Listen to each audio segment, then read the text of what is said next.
تنازعات، سیاسی ایجنڈے اور شدت پسندی کے سائے میں پروان چڑھنے والے ذہن اگر ایک دوسرے کے بارے میں غلط فہمی کا شکار ہوں تو اس میں شاید حیرت کی کوئی بات نہیں، لیکن جب ان ذہنوں کو ایک ہی جگہ جمع کر دیا جائے تو جو مناظر دیکھنے میں آتے ہیں وہ بھی کچھ کم حیران کن نہیں۔ سیڈز آف پیس ایسی ہی ایک انوکھی اور دلچسپ کوشش ہے۔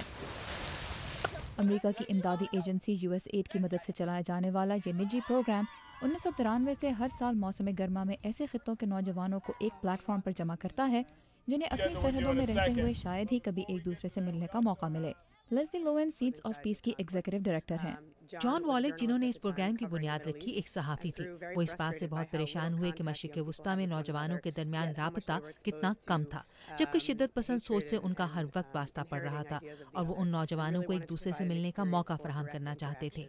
اسرائیل، فلسطین، بھارت، افغانستان اور پاکستان سمیت دنیا کے مختلف حصوں سے آئے نوجوانوں کو 3 ہفتوں پر محیط اس سمر کیمپ میں کھیل، ایک ساتھ رہائش اور مذاکرات کے ذریعے ایک دوسرے کو جاننے کا موقع دیا جاتا ہے تاکہ یہ اپنے مد مقابل کو علاقائی اور تاریخی تنازعات سے بالا تر ہو کر ایک انسان کے طور پر دیکھ اور سمجھ سکیں اور امن کی اس راہ کو کچھ آسان بنا سکیں جو سال ہر سال سے رکاوٹوں کی شکار ہے۔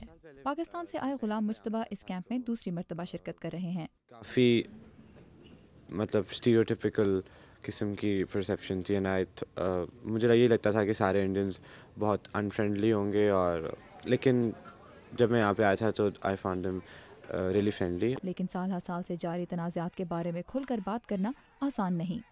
The piece of land that we call the Holy Land belongs to who? We say it's your land, and because you have more power than us, and you have a stronger army. So no, I don't say that. Sorry, Ahmad, I didn't came and take everything. This is what given to me, and I. Seeds of peace کے ان سمر campus میں 14 سے 16 سال کی عمر کے نوجوان شرکت کرتے ہیں جنہیں اس پروگرام کا حصہ بننے کے لیے اپنے اپنے ملک میں مختلف امتحانات اور انٹرویوز سے گزرنا پڑتا ہے۔ کیمپ لیڈرز کی رہنمائی میں مختلف مراحل سے گزرنے کے بعد یہ نوجوان اپنی سوچ اور رویے میں واضح تبدیلی محسوس کرتے ہیں۔ I developed a sort of میں نے یہاں ہمدردانہ رویہ سیکھا۔ مجھ میں نہ صرف حب الوطنی مزید بڑھی ہے بلکہ اپنے دوسروں کے حق کے لیے بھی آواز اٹھا سکتی ہوں۔ as contradictory as it sounds, I also became more empathetic. امریکی محکمہ خارجہ میں جنوبی اور وسطی ایشیا کے امور کے نائب وزیر خارجہ Robert black seeds of peace کو خطے میں پائیدار امن کے قیام کی راہ میں ایک اہم قدم قرار دیتے ہیں۔ ہمارے خیال میں بھارت، افغانستان اور پاکستان اس وقت امریکہ کے لیے اہم ترین ممالک میں سے ہیں۔ اگر ہم ان کے درمیان روابط قائم کر سکیں تو یہ یقیناً ایک اہم پیش رفت ہوگی۔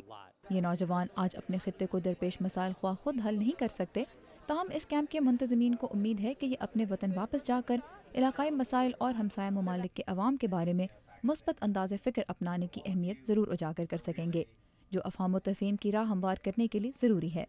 بھارت سے آئی ودولا بھٹ بھی کچھ ایسا ہی کرنا چاہتی ہیں۔ میں یہ نہیں کہہ سکتی سیدھا منہ پہ کہ پاکستانی لوگ اچھے ہوتے ہیں، پر اتنا میں کہہ سکتی ہوں کہ خود کے حساب سے میرے کو اتنا پتہ چلا کہ وہ بھی انسانی ہیں اور وہ بھی بہت سویٹ ہوتے ہیں، اور ایسے نہیں ہے کہ وہ سارے ٹیررسٹ ہیں، وہاں پہ بہت سویٹ لوگ ہوتے ہیں جو ہمارا بھی اچھا چاہتے ہیں، بہت فرینڈلی لوگ ہوتے ہیں۔ ہر قوم اپنے نوجوانوں سے بہت سی امیدیں وابستہ کرتی ہے۔